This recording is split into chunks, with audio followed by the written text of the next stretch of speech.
Hey guys, this is being done uncut, unscripted, and on the fly. But I wanted to come on here because in response to one of the recent videos that the old Turtle Den here on YouTube did about April being the fifth turtle, I wanted to touch upon something that I'm not too sure if they've touched upon yet, but if they do, I hope they give a little bit more detail than I can. And that is the fact that April being mutated into a turtle in the 1994 winter annual of the Ninja Turtles comic by Archie Comics, when Archie had the license. It's not the first time April's been mutated in any of the Turtles media. And as a matter of fact, in case some of you don't know, she's had several, easy for me to say, several mutations. And those mutations are all across different incarnations of the Ninja Turtles. As a matter of fact, the most well-known mutations came from the original 87 to 96 animated series. And the most well-renowned out of those came in Season 2, in the episode The Catwoman from Channel 6, when, due to an accidental, I guess you could say, engagement or run-in with an actual cat in one of Shredder's transporting devices, April ended up mixing her DNA with the cat's DNA. And even though the cat got away, the DNA mixture was basically taken care of or done. And slowly throughout the episode, April was mutating into a cat and taking on more cat-like manners throughout. And of course, Shredder, seeing this as an opportunity to get rid of Splinter, gets a mind control device around April's neck and causes her to obey him and go after Splinter in a more cat-like manner. And it isn't until the Turtles are able to free her from the device that later on she's restored to normal. Now, what's funny about this is at the end they kind of joke about her going into disguise with wearing one of those bald cap things to make yourself look bald, put it over your hair kind of deal. And the Turtles basically joke about to her, well, yeah, you paint that green and you can pass as one of us. You know, which is kind of intriguing, seeing as though this episode came out 6 years before the winter 1994 Ninja Turtles annual by Archie Comics. But anyway, moving forward, after that mutation, April would have, I think, 2 more mutations. The second one that I know of is when her and her fellow reporters at Channel 6 ended up being temporarily mutated into insects. Basically, she was mutated, thanks to Baxter Stockman, into a wasp queen. Yeah, a wasp queen. And you see the mutation. You see the result. And her trying to fight Control, because she doesn't want to fight the Turtles or anybody else. Then the second time she is mutated, it's in one of the episodes, I don't know if it's when they go on a European vacation or before, but it's in one of the episodes where they meet Man Ray, and the doctor that mutated Man Ray ends up mutating April into a fish woman, and the only benefit for that for her is she's able to gain sonar powers that helps out in the end. Now, of course, on both occasions, like with the Catwoman situation, she is restored.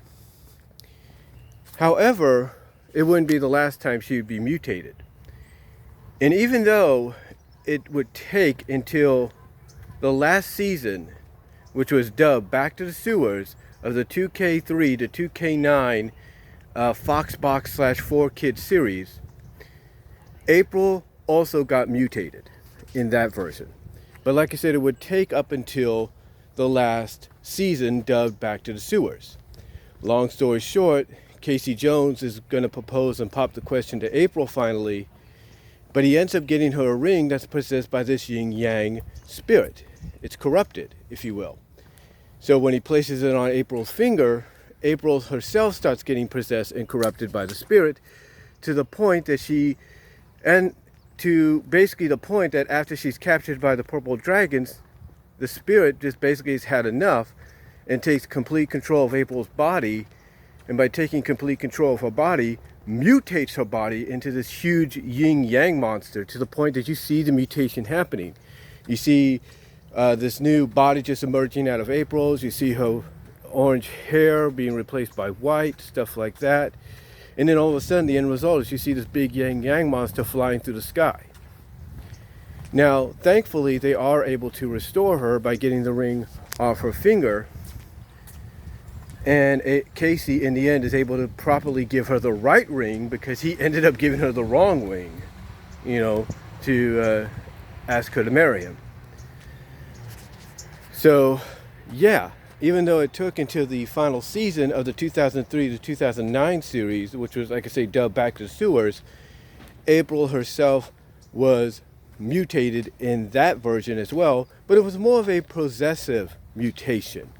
In other words, the demon, the spirit, the corrupted spirit was slowly taking control of her until it got to a point that it saw the opportunity to fully take control. And it did. Now, like I said, that was in the last season because, to be honest with you, I never thought up until that point that she was going to get mutated, because it was always, to me, as a longtime fan, to me it was always a tradition for April to be mutated in some way or some capacity. But then, after that, we fast forward about 3 years later, if not several years later, and we get to the Nickelodeon 2012 to I think 2017 series of Teenage Mutant Ninja Turtles. And the April here that we get, although I was a little against it at first, the April we get here is a teenager, as well as the Casey Jones that we get here is a teenager. Now, here's what's interesting about that.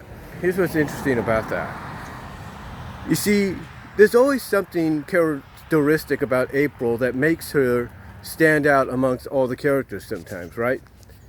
Well, it's funny we talk about Mutation because it wouldn't be until one of the final seasons, I think the third to last season or whatever, that we find out the reason April's being tracked down by the Krang / Utron, the Shredder, and all them. It isn't until, I think, the third to last season, maybe somebody can correct me down below, that we find out that the reason she's being tracked down and targeted so much is because she herself, right off the bat, when the series began, she herself, even though she didn't know this at first, she herself is a mutant. Yeah, and she finds this out because she starts wondering, okay, why am I gaining all these abilities, like being able to read people's minds or kind of be able to do this and that, like what's going on? And it isn't until she finds out that because the Krang abducted her mom years ago and did all kinds of experiments on her, that by doing so, it reconstructed her mom's DNA to the point that when she gave birth to April, yeah, she gave birth to a healthy baby girl, but she gave birth to a healthy baby girl that was half human, half alien. Even though she was more human in appearance, she had alien DNA, thus making her a mutant. And this revelation, even though it was done in a filler episode, which even I myself, and later on I'll probably provide the link to where I kind of talked about this on DeviantArt, where I myself even was like, really? You're gonna put this revelation in a filler episode and not like build towards it? And guess what? I wasn't the only one that was angry about this. I wasn't. Or upset about this, I should say. Because of the fact that, a lot of fans that did follow the series kind of talked about the fact that this is such a big moment, and even I acknowledge that, because the way I followed the series was through my nephew, who's now 16. I followed the series through him, and basically, I was able to kind of get an understanding, a gist of what was going on. So even I kind of knew that something like this, some kind of a revelation like this, should not just be put in a filler episode. You should build up to it. Even if the episode's a one-shot episode, or just an individual episode, or even a two-part or three-parter, you need to build up to it so that the payoff is more significant in meaning, instead of just like, oh yeah, by the way, April, you're a mutant. And this is why. It just felt like it was just thrown out there. And I think the reason was because the writers honestly didn't know what direction to go with April. Because one of the things that got people talking about this series was the sudden romance and affection and crushness and shyness between April and Donatello. Now, traditionally, in any other media of Ninja Turtles, April is always attracted and ends up with Casey Jones. Now, they kind of teased that a little bit in this version, but they basically, at the end, went full out Donatello-April ship. And thus, the reason being, as given in this filler episode, was because April was a mutant.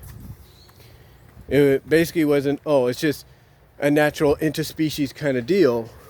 No, she's a mutant. That's the reason. That's why they can be together.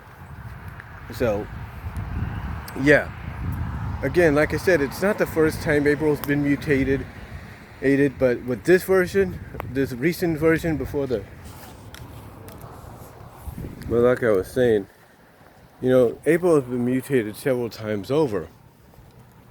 But this one was probably the most talked about because of the fact that it just, to a lot of fans, came out of nowhere. It's like, you know, with her came out of nowhere, and some fans looked at it as being like, okay, they just need an excuse to explain why Donnie and her are together, or getting together.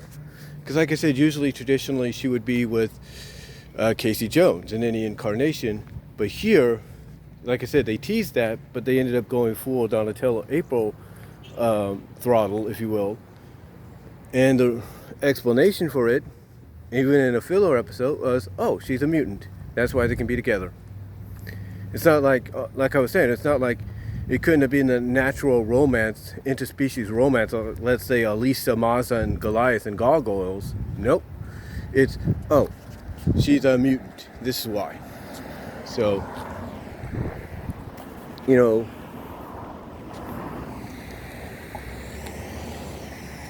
so yeah, a lot of fans were not too thrilled about it. Now the question is here, with the rise of the Ninja Turtles, will April end up being mutated here, or is she a mutant herself again? We don't know. We do know she has a friend that's basically a slime girl that could shapeshift herself, blow herself up, and reconstruct herself and all that. So the question is, will April temporarily get those powers as well in the rise of Ninja Turtles? Makes you wonder if that's the way they're going to keep the tradition of, oh, April has to become a mutant in every incarnation. We'll have to wait and see. And as somebody pointed out in the comments section of the old Turtle Den with that video he did on April being a fifth turtle, he also acknowledged that there was a commenter, I should say, that also acknowledged April had a dream of being a mutant turtle in the IDW micro series based around her. So yeah, you know, April has had a history of mutations. And the mutation in Archie Comics Winter 1994 Annual, it's not the first one, and I guarantee it won't be the last. But let me know what you guys think. Let me know what you think about the history of April's mutations. What was your favorite? And do you think she'll get mutated in the rise of Ninja Turtles? And do you think maybe the mutation will cause her to temporarily go slime girl like her friend? Let me know down below. Comment if you like. And I'm out.